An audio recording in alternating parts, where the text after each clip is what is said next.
Hi guys, welcome back with me again in this channel. On today's tutorial, I'm going to show you how you can do auto reframe in CapCut PC.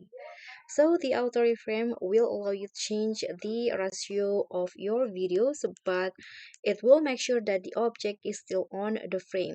So here what you need to do is just click on the video and go to basic and scroll down until you find the auto reframe. So click on this box to show it, then change the aspect ratio and image stabilization and also the camera moving speed. I'm going to not change in these two options, and of the aspect ratio I'm going to change it into, for example, square 1 by 1, and it will be processing. Wait until Don't it even consider finishes. it anymore. This is the vegan recipe. Okay.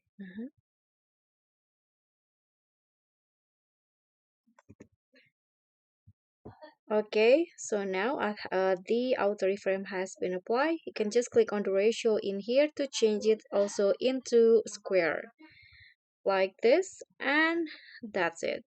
So your video will be auto reframed and it will be changed into the Don't even size consider that it you anymore. selected. So guys, that's all from me. This is the Thank you so much vegan for recipe watching. for Don't you. forget to like, comment, and subscribe. Also click on the thanks. Bye.